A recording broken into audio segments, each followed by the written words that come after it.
The War Council fell silent when Arya Ven entered the chamber.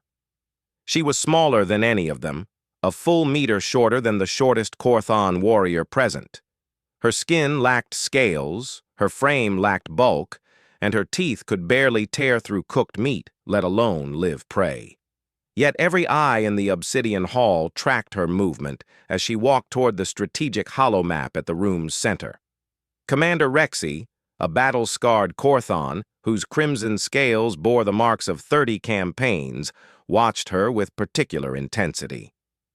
His triple-jointed legs shifted in what his species considered a gesture of respect. The memory was still fresh in his mind, 6 solar cycles ago, when Arya Ven had been nothing more than a diplomatic curiosity aboard their flagship. He remembered the morning she had emerged from her quarters, dressed in strange form-fitting garments, and begun a series of bizarre movements in the observation deck. The younger warriors, cubs really, barely past their molting, had gathered to watch in confusion as the human raised her arms above her head, bent forward until her palms touched the floor, and twisted her body into shapes that seemed to defy skeletal logic. "What is the human doing?" one cub had asked. "She calls it stretching," Rexy had replied, consulting his translator. "A preparation ritual before physical activity." The cubs had found it amusing. The idea that a species needed to prepare their body for movement seemed absurd to creatures born ready for combat. They had mimicked her movements mockingly, extending their powerful limbs in exaggerated fashion, hissing with laughter. Arya had noticed. She always noticed. But she had simply smiled, that uniquely human expression, and continued her routine. Now those same cubs stood in this war council as full warriors, and they extended their arms in salute as she passed, not in mockery, in reverence. "Report," Arya said, her voice carrying despite its softness. The translator implants rendered her words in the harsh Korthon battle tongue, but something of her original tone remained, calm, measured, dangerous. A junior officer stepped forward. "The Zelthian Empire has positioned their fleet at the Kerrigan Nebula. They demand our surrender within 3 planetary rotations, or they will advance on the homeworld." The Korthon commanders growled, a sound like grinding stone. The Zelthians were apex predators of the highest order, silicon-based life forms who consumed starship hulls for sustenance and felt no pain. Their empire had conquered 40 systems in as many years. "Recommendations?" Arya asked, studying the holographic display.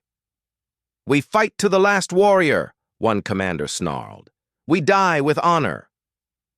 "We evacuate the homeworld and regroup at the outer colonies," another suggested, more pragmatic but no less grim. Arya was silent for a long moment, her fingers tracing invisible patterns in the air as she calculated. Rexy knew that look. He had seen it before the Battle of Corinth Station, before the Siege of Plasma Ridge, before every impossible victory she had orchestrated. "No," she finally said. "We don't surrender, and we don't evacuate. We adapt." The word hung in the air like a challenge. Adaptation, the human concept that had seemed so weak when they first encountered it. Korthons were bred for war, born with natural weapons and armor. They didn't adapt. They conquered through strength. But Arya Ven had taught them otherwise. "The Zelthians," she continued, her eyes never leaving the display, "expect us to meet them with conventional warfare. They've studied our tactics for years. They know how we fight: direct assault, overwhelming force, honor-bound engagement." She manipulated the holomap, zooming in on the nebula's composition. "But they've never fought humans. They don't understand what we are." Rexy stepped forward. "Explain, Strategist Ven." Arya's smile was sharp. "Humans don't have natural armor, so we invented it. We don't have claws, so we forged weapons. We don't have the strength of predators, so we learned to think like prey, And then we became the most dangerous hunters in our world's history. She highlighted several points in the nebula. The Kerrigan Nebula is dense with ionized particles. It disrupts shields and communications. The Zelthians chose it because they believe their silicon-based biology gives them an advantage in navigating it blind. And they're correct, a commander interjected. We would be defenseless in such conditions. You would be, Arya agreed.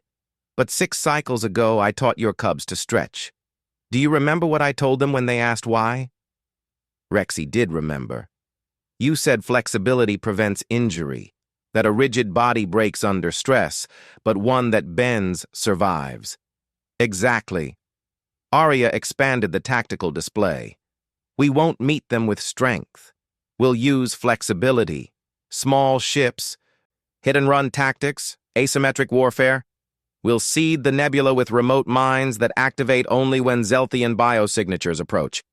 We'll use their own mass against them, turn their fleet into navigational hazards for each other. She pulled up human historical records, battles from her home world where weaker forces had defeated superior ones through guerrilla tactics, through patience, through refusing to fight on the enemy's terms. The Zelthians expect warriors, she said quietly. We'll give them ghosts. Over the next 3 rotations, the Korthon fleet transformed. They abandoned formation, flying for chaotic, unpredictable patterns. They retrofitted their ships with experimental human-designed stealth technology. They trained not for glorious battle, but for strike-and-fade harassment. The cubs who had once mocked Arya's stretching routine now practiced the mental flexibility she preached, adapting their instincts, suppressing their honor-driven urges to meet enemies face-to-face, learning to fight the human way. When the Zelthian armada entered the Kerrigan Nebula, they found no opposing fleet waiting for glory-bound combat. Instead, they found chaos. Mines detonated against their hulls. Small Korthon fighters appeared from impossible angles, struck with precision, and vanished before retaliation was possible. The Zelthians' own massive ships collided in the dense fog, unable to distinguish friend from phantom. For 3 days, the slaughter continued. The Zelthians, bred for direct confrontation, couldn't adapt fast enough. They were predators confused by prey that refused to run, that instead circled and struck from shadows. On the 4th day, what remained of the Zelthian fleet retreated. In the War Council, Rexy approached Arya as she studied casualty reports. Korthon losses had been minimal, a miracle by any standard. I understand now, he said, why you stretch before battle. Arya looked up, curious. It's not just preparation of the body, Rexy continued. It's a philosophy. Humans know they're fragile, so you learn to bend rather than break, to adapt rather than resist.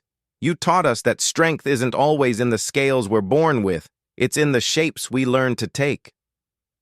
Before the next battle council, before they would face whatever enemy came next, the Korthon warriors gathered in the observation deck. As one, they extended their arms above their heads, mimicking the ritual they had once mocked. Arya Ven stretched beside them and smiled.